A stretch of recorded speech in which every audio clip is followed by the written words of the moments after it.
Estamos de regreso, gracias por continuar con nosotros. Hay más información. El presidente de Kazajistán rechazó cualquier negociación con los manifestantes y, escuche, autorizó a las fuerzas de seguridad a disparar sin aviso previo para poner fin a las protestas que sacuden al país. El presidente de Kazajistán, Kassym-Jomart Tokayev, autorizó el viernes a disparar a matar contra los manifestantes que protestan en varias ciudades del país y rechazó cualquier negociación con quienes calificó de bandidos con un claro plan de ataque. Los terroristas siguen dañando propiedades del Estado y privadas y usan armas contra civiles. He dado la orden a las fuerzas de seguridad de disparar a matar sin aviso previo.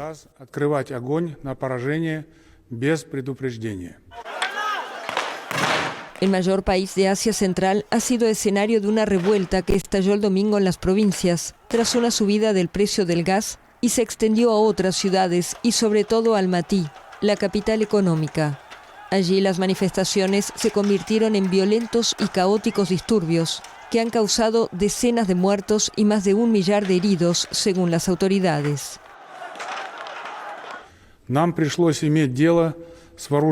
Estamos lidiando con bandidos armados y entrenados, tanto locales como extranjeros. Son efectivamente bandidos y terroristas, así que deben ser destruidos. Eso será hecho en breve. Tokayev indicó que el orden constitucional había sido ampliamente restablecido en todas las regiones y agradeció al presidente ruso Vladimir Putin por responder a su pedido de ayuda. Un contingente de tropas rusas y de otros países aliados llegó el jueves a esta antigua república soviética para apoyar al gobierno y proteger los edificios oficiales junto a las fuerzas de seguridad locales. En los disturbios fueron saqueados locales de varias cadenas de televisión e incendiadas la alcaldía de Almatý y la residencia presidencial. 18 miembros de las fuerzas de seguridad murieron y más de 700 resultaron heridos, y unas 3.000 personas fueron detenidas. Al margen del alza de precios, el enojo de los manifestantes estaba dirigido contra el expresidente Nursultán Nazarbayev, que dirigió el país de forma autocrática desde 1989 a 2019 y que conserva una gran influencia.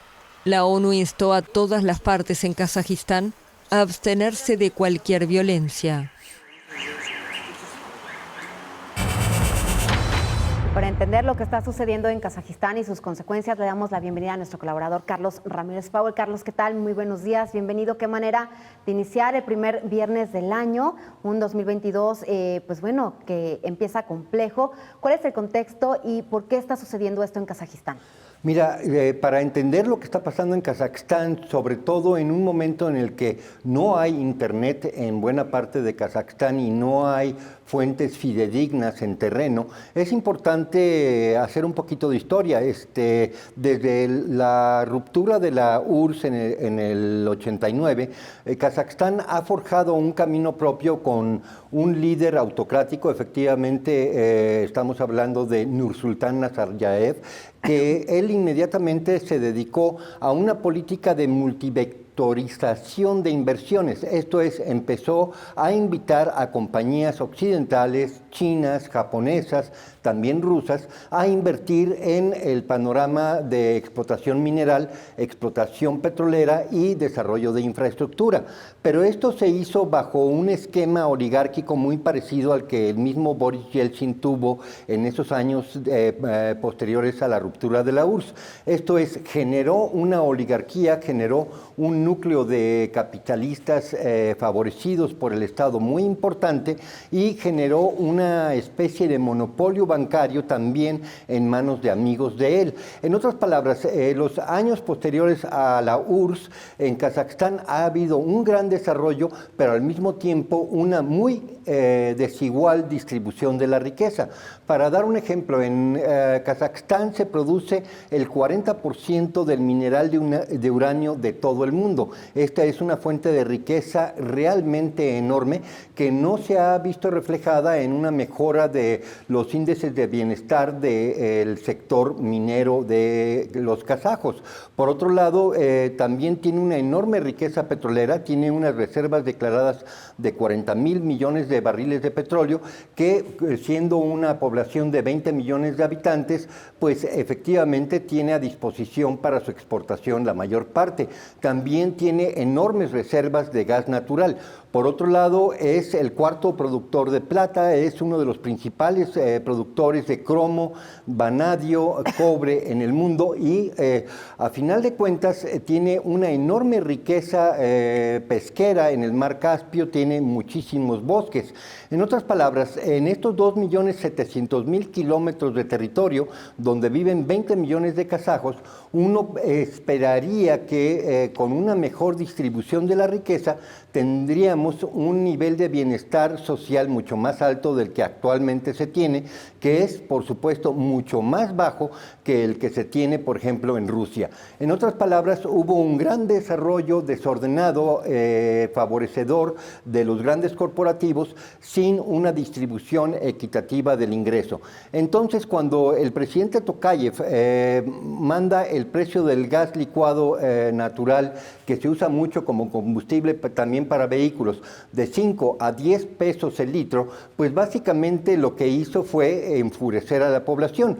Ese domingo las manifestaciones fueron pacíficas, pero ya para el lunes en la noche ya había bandas armadas que estaban haciendo un trabajo de ataque real a las instalaciones gubernamentales en lo que parecía ser una intentona de golpe de Estado muy bien organizada. Esto es la transición de una rebelión civil, de una protesta civil a una rebelión armada con vistas de sustituir al gobierno fue muy rápida.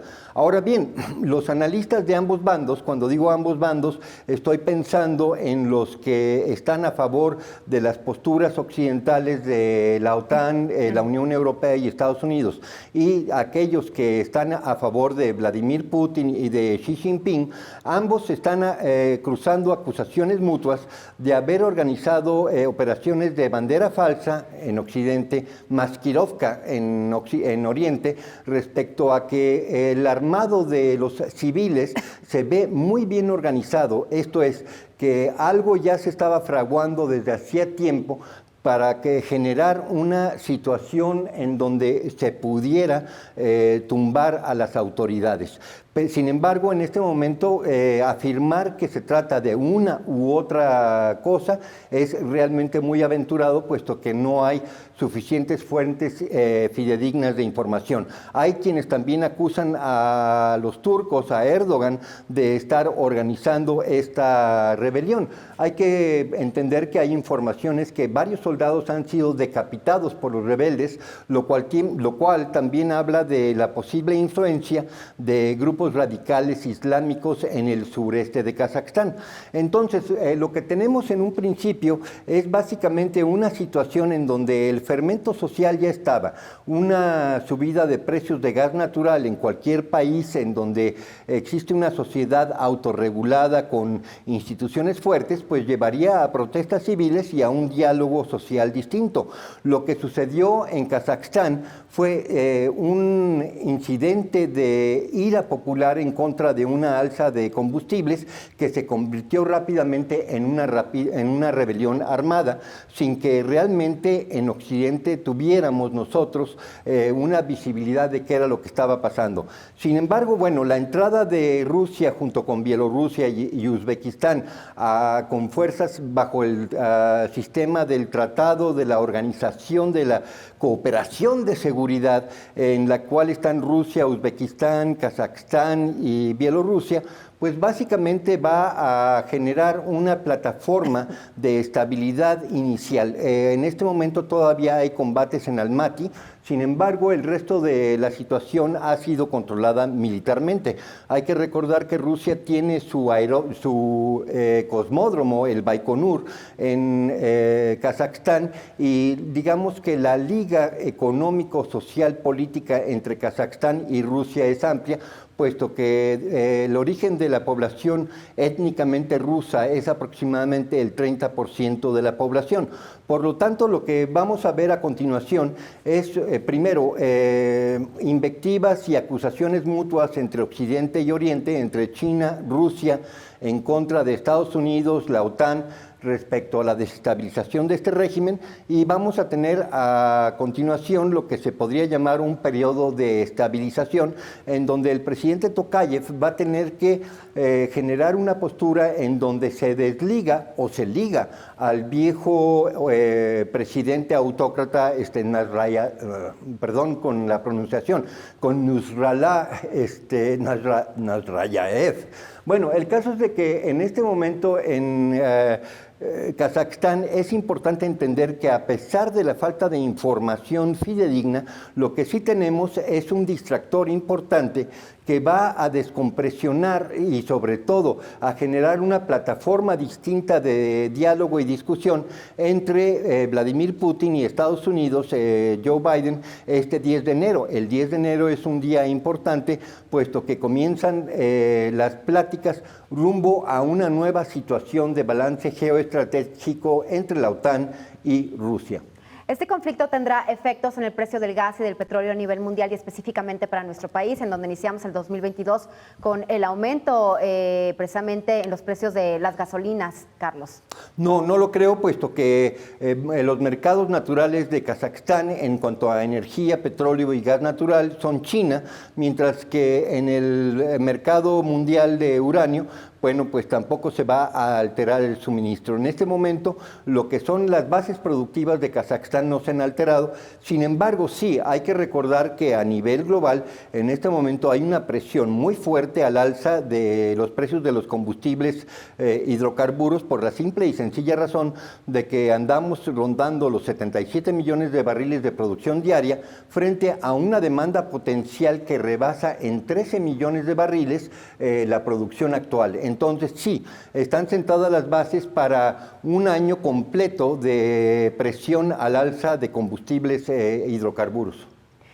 Nos preguntamos, Carlos, ¿cómo es posible que, por ejemplo, en Kazajistán, siendo un país tan rico en petróleo, aumenten de esa manera el precio del gas y de las gasolinas? ¿Qué nos puede esperar a otros países? Mira, muy fácil. Kazajstán había subsidiado el precio de los combustibles hidrocarburos, diésel, gas natural, etcétera, desde hace 20 años. Este era un ajuste que muy mal aconsejado desde el punto de vista político para llevarlo no a un precio competitivo internacional, ni mucho menos, pero digamos para emparejar un poquito las finanzas públicas. Pasar de 5 a 10 pesos el litro de gas natural, pues es excesivo por el porcentaje, es un aumento del 100% cuando no hay ningún ajuste salarial a la vista, por lo tanto sí efectivamente es desestabilizador. Es por eso que el presidente Tokayev llevó hacia atrás dicha alza en precio. Sin embargo, la insensibilidad de realizar ese movimiento sin previo aviso, pues obviamente fue lo que generó esta plataforma de desestabilización de Kazajstán. Perfecto, Carlos, muchísimas gracias. Queda pendiente pues bueno, de cómo se puede ligar lo que está sucediendo en Kazajistán con el conflicto en Ucrania. Muchas gracias, Carlos.